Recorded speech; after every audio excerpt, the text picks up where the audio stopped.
Hello YouTuber family, કેમ છો? સૌને ગુડ મોર્નિંગ, જય કૃષ્ણ. ચલો સરસ મજાની સવાર પડી ગઈ છે. આજે મારી હેતને વળી થાક લાગ્યો તો હેતભાઈ આજે ગયા નથી સ્કૂલ. બરાબર, ઠંડી થોડી વધારે લાગી ગઈ. હા હેત, કેમ આજે એવું થયું બેટા? હે, સિસ્ટમ વાળું કેમ થઈ ગયું તને? હા, ઠંડી વધારે લાગી ગઈ. થઈ ગયું થઈ ગયું છે ટિફિન ગોર્ડન લાલનું.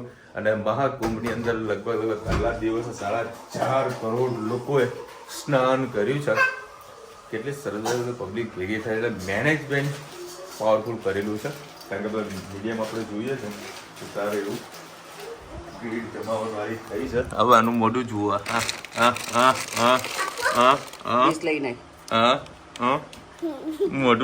મોઢું નીચે છેક નીચે આવતી રહે. અને કોણ ત્યાં આગળ જવાનું છે મહાકુંભમાં ને આવવા માટે, દર્શન કરવા માટે? ખાસ કોમેન્ટમાં કહેજો. મમ્મીને લેતા જો. જવું મમ્મી તારા? હા તો મમ્મી તું નાવાની વાત આવી. નાવા જાય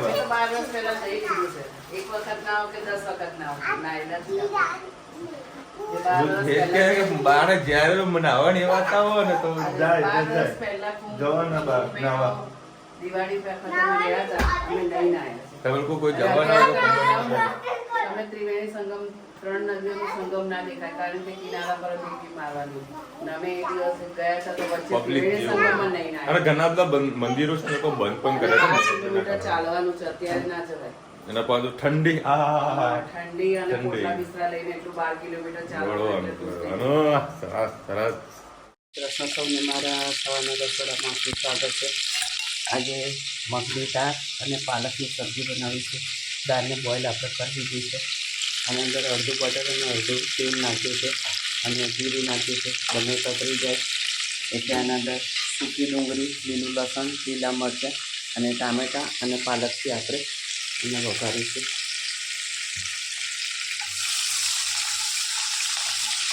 તમારે એટલા તેલમાં વઘારવું છે પણ વઘારી શકો છો. અમારી પાસે જેપટોપમાંથી 5 બટરના પેકેટ આવે છે તો આ રીતે અમે ઉપયોગ કરી લઈએ છીએ.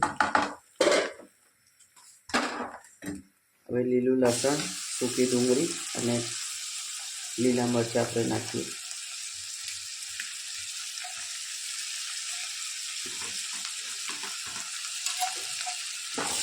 આ બધી વસ્તુને આપણે સરસ શેકી લઈએ.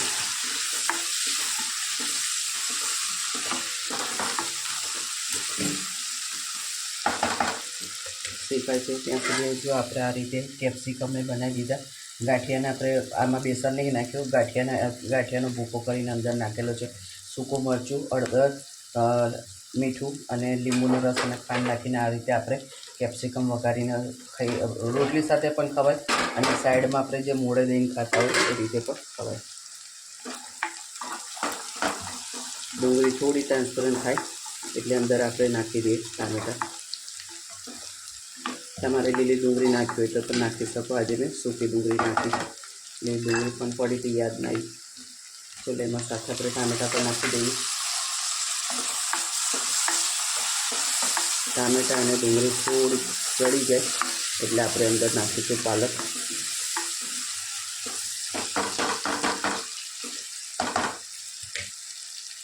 દાળમાં થોડું મીઠું નાખીએ છીએ આપણે, ખાલી ગ્રેવી પૂરતું મીઠું નાખીએ.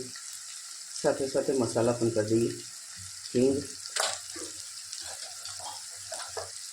હળદર, ગરમ મસાલો, લાલ મરચું, ધાણા જીરું,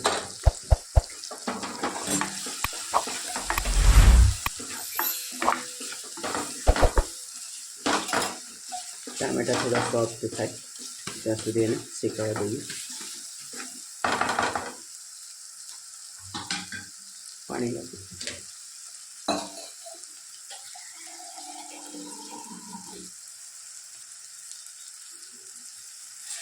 તો પાણી નાખીએ. મસાલો આપણો બળી ના જાય અને ફટાફટ ટામેટાં પણ સોફ્ટ થઈ જાય.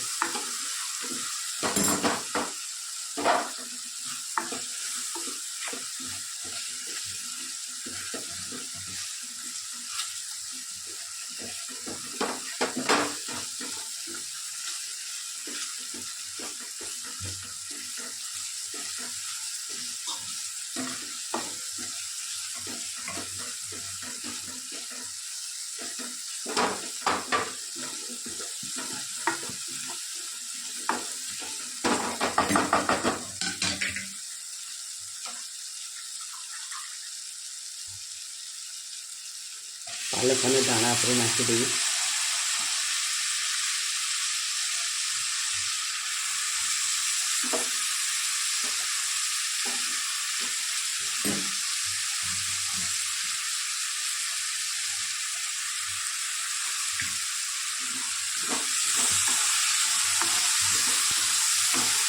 ડુંગળી તેને પણ સરસ શેકી લઈએ.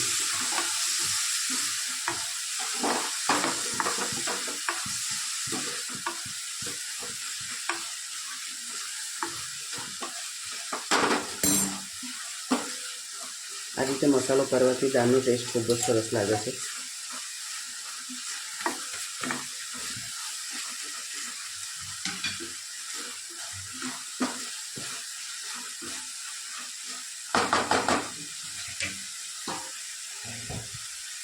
થોડું તેલ છૂટું પડે એટલે આપણે અંદર નાખી દઈએ દાળ.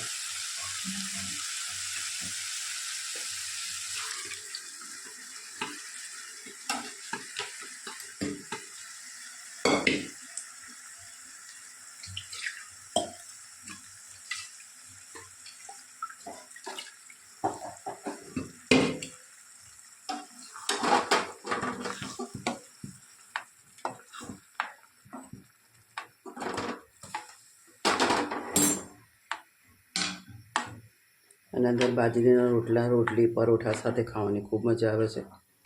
સાંજના ટાઈમે હોય તો ઓર મજા આવતી હોય છે.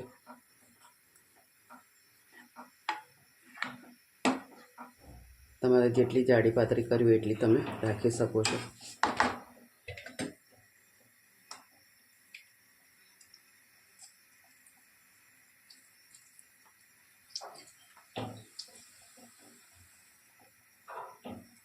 લાસ્ટમાં આપણે અડધો લીંબુનો રસ નાખીશું. આપણી દાળ પાલક કમ્પ્લીટ વઘારી દીધી છે. કોમેન્ટમાં ચોક્કસ કહેજો અમારી દાળ પાલક તમને કેવી લાગે. જય શ્રી કૃષ્ણ સૌને. મારા સાંજના રસોડામાં આપનું સ્વાગત છે. આજે મેથીના મૂઠિયા ખાવાનું ખૂબ મન થયું હતું, તો મેથી અને દૂધી અત્યારે ખૂબ સસ્તી છે. માર્કેટમાં 10 રૂપિયા કિલો છે, પણ બજારમાં જે લાવી દૂધી 20 રૂપિયા કિલો. તો 500 ગ્રામ દૂધી લાવી હતી. તો દૂધી નાખી અને મેથીની ભાજી પડી હતી એ નાખીને આપણે સરસ મૂઠિયા બનાવી તમારી સાથે રેસીપી શેર કરું. મૂઠિયાનું મામેરું પાથરી દીધું છે. તમે જોઈ શકો છો આવી પ્રિપરેશન પહેલેથી તૈયારી કરવાની હોય છે, કારણ કે દૂધી પડી જશે તરત કાળી પડી જાય. આ દૂધી છે, આ મેથીની ભાજી છે, આ ધાણા છે, આ લીલું લસણ, બેસણ, ઘઉંનો કરકરો લોટ, ઉપર અજમો અને તલ નાખેલા છે. આના અંદર લીલા મરચાં, વલિયારી, પછી સૂકા ધાણા, ખાંડ એ બધું નાખી અને બધું મેં પીસી લીધું છે.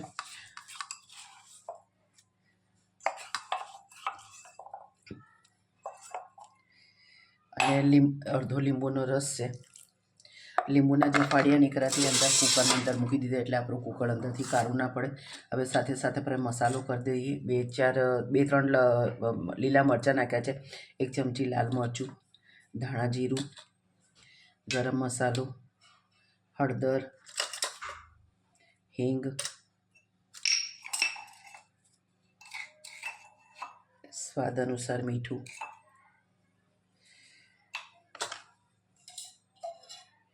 એક પરી અંદર સરસ આપણે 1-1.5 પરી જેવું તેલ નાખીએ. અંદરથી સોફ્ટ અને પોચા સરસ એવા મૂઠિયા થાય.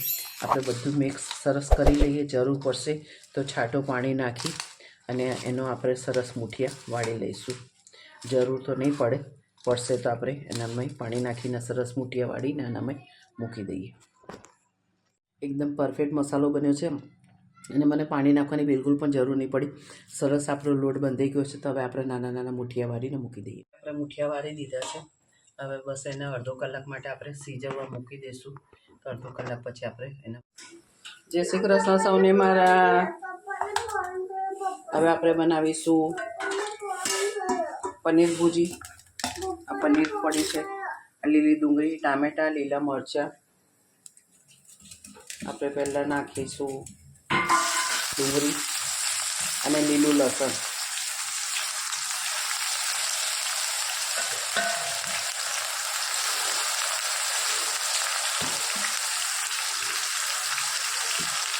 મૂઠિયા બનાવ્યા તો તો વિશાલને ને બધાને નથી ભાવતું, એમના માટે બનાવી છે પનીર ભુજી.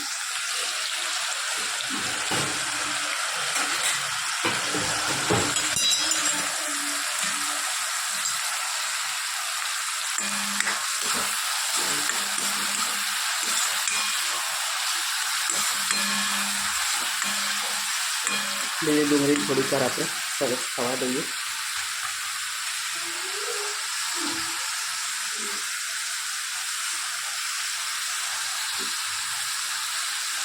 અને અંદર નાખીએ ટામેટાં અને લીલા મરચાં.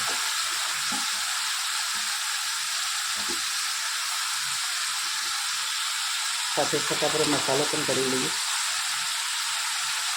સેજ હિંગ, ગરમ મસાલો, ધાણા જીરું, હળદર, લાલ મરચું, સ્વાદ અનુસાર મીઠું, સરસ બધું મિક્સ કરી લઈએ.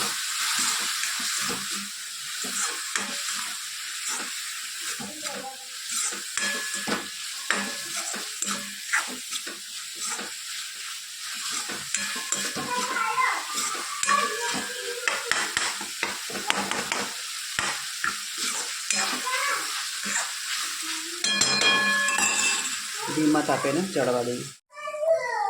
ટામેટા પર મસ્ત ક્રશ થઈ ગયા છે. હવે એના અંદર આપણે નાખી દઈશું પનીર.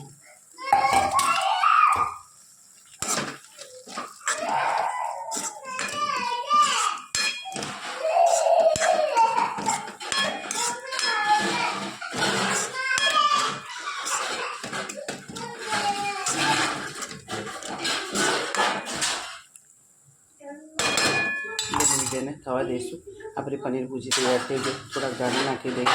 આ બાજુ આપણા મુઠિયા પણ સરસ બફાઈ ગયા છે, જોઈ શકો છો. અમે વઘારતા નહીં, કાચું તેલ નાખીને અમે મુઠિયા અને ચા સાથે ખાઈ લઈએ છીએ. કોમેન્ટમાં ચોક્કસ કે જો અમારી પનીર ભુજીની મુઠિયા તમને કેવા લાગે. ચલો ભાઈ 10 વાગ્યા છે. બરાબરને લાગી છે ભૂખ. હા શું હતો? એક બાજુ મુઠિયા, બીજું એક આ શાક, અને એક આ શાક. સવારનું શાક બન્યું હતું જોરદાર. મસ્ત શાક હતું. એનું જ સવારનું છે ને, ચકાચક હતું. પેલા જમ્યા પછી વિડીયોને એન્ડ કરીએ. એના વહેલાસર સૂઈ જઈએ. જમી તો હોઈ ગઈ ને, જમી બેન સૂઈ ગયા. ચલો ભાઈ, મસ્ત મજા આવી ગઈ સવારનું શાક ખાવાની. તમે કાલે કીધું હતું ને સવારનું શાક મારા નસીબમાં હોય છે, તો આજે મળી છે. ખરેખર પેટ આમ થઈ ગયું ફૂલ. પનીર ભુજી ના પનીર ભુજી તો યાર, મુઠિયા ના ખાધા? મુઠિયા બી થોડા ખાધા. મળે ને મુઠિયા કરતાં એને જે ભૂકો હોય ને એ મને વધારે ભાવે છે. મુઠિયા પણ ઘણા સારા હતા, ટેસ્ટી હતા. થોડીક દાળ વધી હતી તો મુઠિયાની દાળ કરી મિક્સ કરી ખાઈ ગયો. નાક બંધ કરી ખાઈ ગયો. આવા નુગરામાં નશું જોયા કદી દુનિયામાં. નોકરો થવું પડે. હવે અમદાવાદ રહીએ ને એટલે હવે અમદાવાદમાં શીખવા બહુ મળે. નુગરા થઈ જાય. બીજું એક વર્ષ આવે તો આપણે બોલી શકતા નહીં, પણ થઈ જાઓ. સેલ્ફી બની જાય એવું કહે, પણ આપણું બ્લડ એવું છે સેલ્ફી બની શકતા નહીં. હવે કસ્ટમરને સાચું કહીએ ને તો ખોટું લાગે. મતલબ કહીએ ને કે ભાઈ આ વસ્તુ તમારા લાયક નથી, આ વસ્તુ આ નથી, ખોટું લાગે. મને બાટલીમાં ઉતારતા નથી આવડતું કોઈ પણ વ્યક્તિને, કદી નથી આવડતું. સીધું સીધું જ યસ યા તો નો. મસ્કા મારું કામ મારું નથી, તેમાં જ મારું ઘણું નુકસાન જાય પાછું. અને આવતીકાલે 17 તારીખ અને 18 તારીખે અમદાવાદ સાયન્સ સિટીનો કંઈક હોલ છે, ત્યાં આગળ GGMનો ફેર છે. મતલબ રેડીમેડ જે ગાર્મેન્ટ હોય છે એનો આખો ફેર થવા જઈ રહ્યો છે. તો જે બી ગાર્મેન્ટ રિલેટેડ વ્યક્તિ આપણો વિડીયો જોતા હોય તો ખાસ ત્યાં આગળ વિઝિટ કરજો. બહુ મજા આવશે તમને. બરાબર, એમાં કિડ્સનું આવશે, થોડી ઘણું લેડીઝની આઈટમ હોય છે અને ખાસ કરીને મેન્સની આઈટમ વધારે હોય છે. બરાબર, મારે આ બધા પાર્ટિસિપેટ થવું હતું પણ અમુક કારણોસર ના થઈ શક્યું. આવતા વર્ષે મારે પાર્ટિસિપેટ થવું છે. ત્યાં સુધી તમારે સેમ્પલ રેન્જને બધું થોડું પ્લસ થઈ જશે. એના માટે હું આવતી સાલે જ પાર્ટિસિપેટ થવાનું છું. જેના ગાર્મેન્ટમાં રસ હોય તો ખાસ વિઝિટ કરે ત્યાં આગળ. મહેશ પટેલ લખી રહ્યા છે, મારા પપ્પાને ઓફ થઈ ગયા 1 વર્ષ થશે ભાઈ ફેબ્રુઆરીમાં. I always miss you my father and હું જ્યારે પણ મહેસાણાના વિડીયો જોઉં છું ત્યારે દિલથી મને મારું ગામ અને મહેસાણાની યાદ આવી જાય છે. થેન્ક યુ આવા વિડીયો બનાવતા. તો મારા ફાધરના આત્માને શાંતિ આપે. એમ તમે મહેસાણાના છો એમ? મહેસાણા આવો તો આવજો આપણા ઘરે. તમારું આ ઘર જ છે. અમે લોકો બેઠા છીએ. કોઈ પણ તકલીફ આવે તો અડધી રાતે ફોન કરવાની છૂટ. શિવાંશીબેન લખ્યા છે, વિશાલભાઈ જય શ્રી કૃષ્ણ, ખૂબ સરસ. સોની ધમાલ મસ્તી જોવાની ખૂબ મજા આવી. ભાવેશભાઈ પતંગ ખૂબ સરસ બનાવ્યું. શાક માર્કેટમાં સરસ છે. વ્લોગ જોવાની ખૂબ મજા આવી. આ નૈનાબેન લખી રહ્યા છે, એને બ્રોકલી કહેવાય, નવા પ્રકારનું ફ્લાવર નથી. અમારા માટે તો નવા પ્રકારનું ફ્લાવર છે. બરાબર. આવું બ્રોકલી અમે ખાતા નહીં. અમુક રેસ્ટોરન્ટની અંદર આવું બ્રોકલી મળતું હોય. બરાબર. તે હું તો વળી કાઢીને સાઈડમાં મૂકી દઉં. ફૂલેવાનું શાક નહીં ભાવતું. ફૂલેવાને નહીં ભાવતું. સિવાય કોઈ પ્રકારના વિટામિન છે એમાં. તોય લોકો હસતા મોઢે ખાય. આહા, ફ્લાવર બને ફ્લાવર. પછી શું કહેવાય આપણે બોરમાં કયા પ્રકારના વિટામિન્સ છે કયો? કેમ બોર? બોર અચ્છા, તમે ભાવ? મને નહીં ભાવતા. અમે ઘરમાં નહીં ખાતા કોઈ. બોરનું શાક બનાવી કોઈ લાવતું નહીં, કોઈ ખાતું નહીં. આ સીઝન હજુ મેં બોર નહીં જોયા. હજુ આ વખતે નહીં દેખાતો. ઉત્તરાયણમાં બોર ઢગલે વેચાતું. હજુ મને જોવા નથી મળે. મેં નહીં જોયા. માર્કેટમાં હતા જ નહીં ક્યાંક જગ્યાએ બોર. કાં તો ઉત્તરાયણના દિવસે વેચતા હોય છે, પણ આ વખતે બોર બજારમાં. અમે જ્યારે શાક માર્કેટ ગયા ત્યારે બી મને બોર જોવા નહીં મળે. બાકી અમારે ત્યાં બોરની તો બહુ મોટા પાયે યાર વેપાર થતો હોય. આજુબાજુમાં ગામડામાંથી બોર બહુ હોય, પણ આ વખતે દેખાય નહીં. આ બધા ખબર પડી ગઈ આ બોર કોઈ ખાતું નહીં. કાપી દો. એક કામ કરો, લેબુ વાવો. આમાં લેબુમાં ભાવ સારો મળે. ઉનાળો આવશે. હા, 300 રૂપિયા કિલો, 200 રૂપિયા કિલો. રસ સરસ નીકળે છે. હા, સસ્તા છે ને. જરા મોંઘા ભાવનો લાવો તો પાણી આમ રસ કાઢો તો કાઢો. ઉનાળામાં લીંબુનો રસ નહીં બરોબર હોતો. સ્વાતિબેન લખે, ધનવી તો બહુ મોટી થઈ ગઈ હોય એવું લાગે છે. ઘણા ટાઈમનો આ વિડીયો જોયો આજે. તમે આવો તો ખરા. કેટલી મોટી થઈ ગઈ. આજે જ મારું રૂચિતા તમને ધનવીનો એક જૂનો વિડીયો મોકલ્યો હતો. બરાબર. તો ધનવી કંઈક જોયું તો શું રિએક્શન આપી હતું? કે તાર તો હું ગાંડી બહુ હતી. હા, એવું કંઈક કીધું. શું કીધું તું? હવે પહેલા તો કેવું બહુ ગાંડી હતી ને, હવે ડાઈ થઈ ગઈ એમ કે. કોઈ તો કે પહેલા બહુ ડાઈ હતી ને હવે ગોડી થઈ છે. બોલો, એના પોતાના વિડીયો જોઈને આવું કહે છે. એકચ્યુઅલી મારે છે ને થોડોક મારે ફોનની અંદર કોઈ અમુક ફોટોગ્રાફ્સ મારે વિડીયો જોતા હતા. તો બધા વિડીયો બધા સર્ચ કરતો હતો. તેમાં વળી મારી ગોળી દેખા નહીં તો રૂચે તેને મોકલી. સારો હતો વિડીયો. ઓલ્ડ ઇઝ ગોલ્ડ જોવાની કઈ મજા આવે. નાની નાની ક્યુટી. 1 વર્ષ થયું મમ્મી. બરાબર. 1 વર્ષમાં એને જે પહેલાં જે જીદ કરી હતી ને, ગાર્ડનમાં જવું ત્યારે આપણે જો અલ્ટો ગાડી હતી. બરાબર. એ જ સેમ ટુ સેમ રોજ હાલ બોલે, ગાર્ડનમાં જવું પાપા આ લેતા આવજો. આજે શું ફરમાઈશ આવી? આજે મેંગો ડોલી પાપા આઈસ્ક્રીમ લેતા આવજો. ભાઈ 1 ને 5. જો ઘડિયાળમાં કેટલા વાગ્યા, હજી પપ્પા નહીં આવે. પછી કોઈકની લાઈટ ચાલુ થાય ને પપ્પા આવી ગયા. એ મેંગો ડોલી રોજ યાદ કરે. પણ નહીં લાવવાની. શરદીની સિઝન છે, ખોટું માંગો થાય. આને તો કોઈ ખબર પડતી નહીં, આપણને તો ખબર પડે છે ને. નહીં લાવવાની. ચલો, મળીશું નવા વિડીયો સાથે, નવા મોજ મસ્તીની સાથે. ત્યાં સુધી અમને આપણો જય હિન્દ, ભારત માતા કી જય. અને વિડીયો ગમે તો ફટાફટ લાઈક કરો, શેર કરો, સબસ્ક્રાઈબ કરવાનું ભૂલતા નહીં. રાધે રાધે. અને અમુક લફડાબાદ ને એવા કિસ્સા આવો છે. વાંચ્યું દિવ્ય ભાસ્કરમાં? આજે દિવ્ય ભાસ્કરના પેપરમાં આવ્યું હતું નોર્થ ગુજરાતમાં. જો તમને સ્ક્રીનશોટ આપી રહ્યું છું. બરાબર.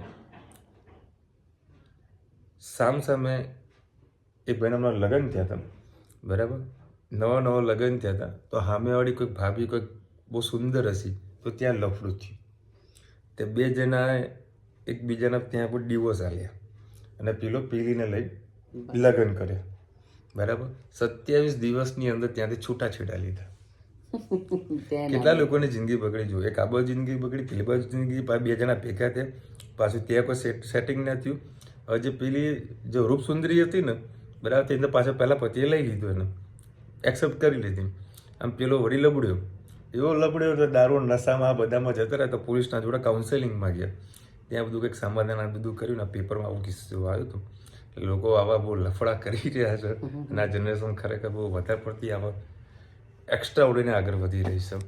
જેમાં 2 દાડામાં મેં જોયું છે પ્રત્યક્ષ રીતે વાતની વાતો છે ભાઈ.